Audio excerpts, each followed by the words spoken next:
just had to take this because all of a sudden, look at what is here in western Nebraska.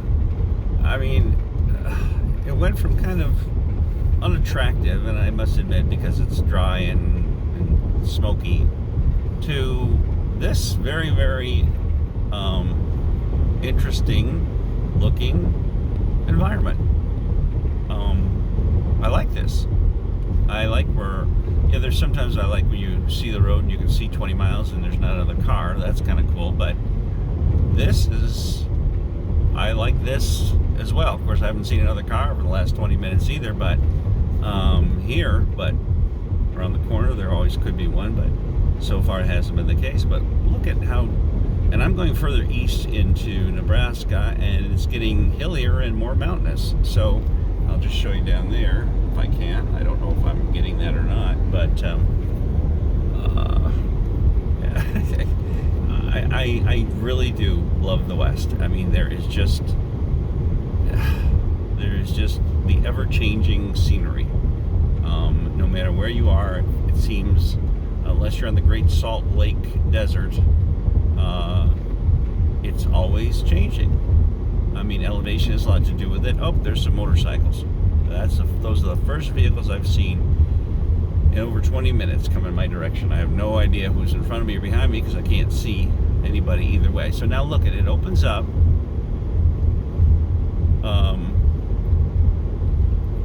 Unless there's mountains or hills once we get past this curve,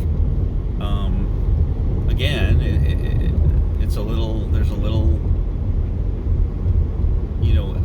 interruption in the rolling hills. Oh, there's a truck too. Oh, goodness, where's all this traffic coming from? Well, I might be near a town now. This might be, I don't know, I see a grouping of trees, so it might be a town.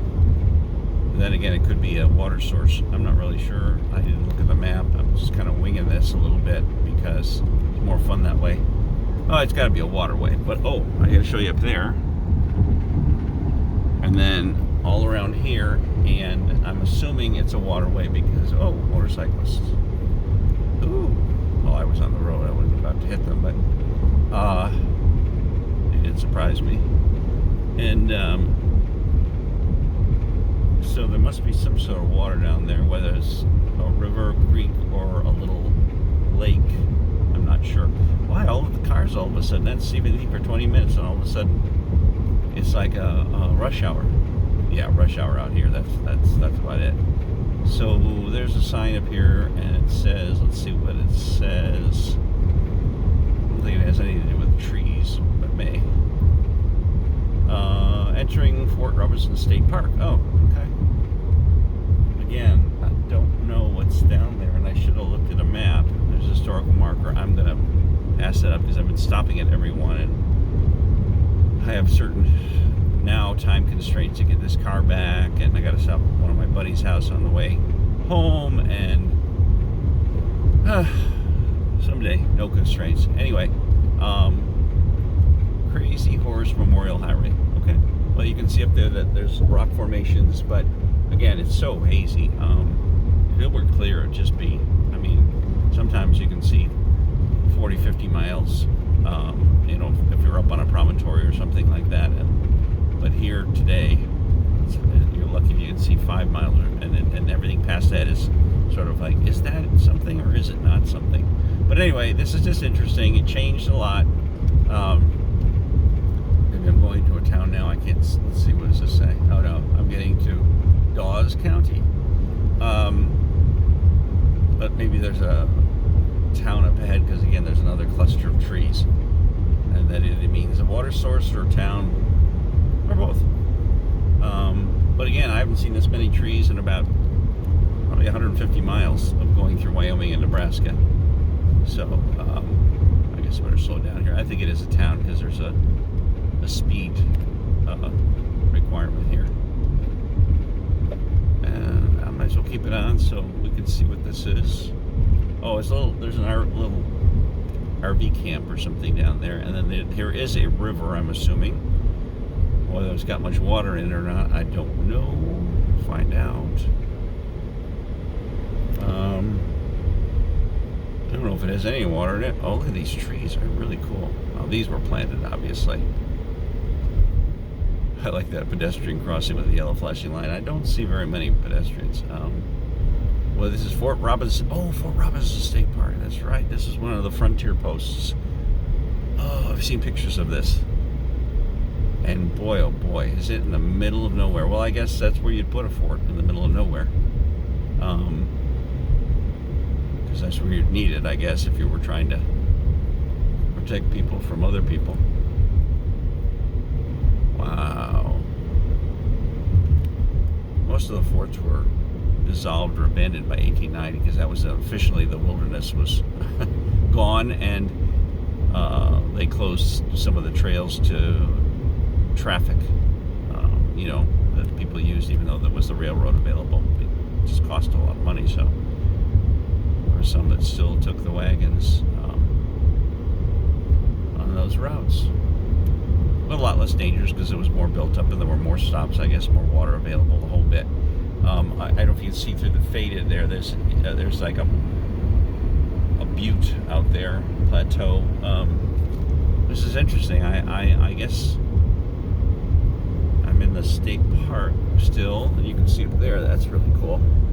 But it's just totally different, totally changed. I mean, you just never know what's up ahead until you get usually east of the 100th meridian, and then you're pretty much going to find soybean and cornfields, and some of it might be rolling, but most of it's flat. That's north to south, pretty much. But there are exceptions. Obviously, I'm making a blanket statement, but one blanket statement I can make about out west here is that things always change. The environment, the scenery is just always changing. So I'm going to just keep it going for a little bit. Certainly makes things interesting on a drive. There's that butte. It's coming into view now. We're going straight towards it. Almost looks like Monument Valley type stuff in northeastern Arizona, southwestern or southeastern Utah. Uh-oh, tractor time. Oh, he's cutting the grass. Okay, gotta slow down. I can't win against a tractor, not that size at least. And this is, I don't mind slowing down at all because it gives me a chance to look around more. This is the White River, but I wonder if there's any water in it. We'll see. Well, hopefully we'll see. I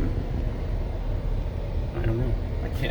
I can't see down there, and I don't see any water. Okay, I'm going over there. There he goes.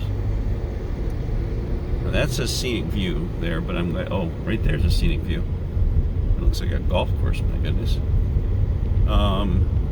As there must be still some water either in the ground or in the river to irrigate that, because it's not green. Oh yeah, see, it's a golf course. It's not in the middle of nowhere. There's a golf course.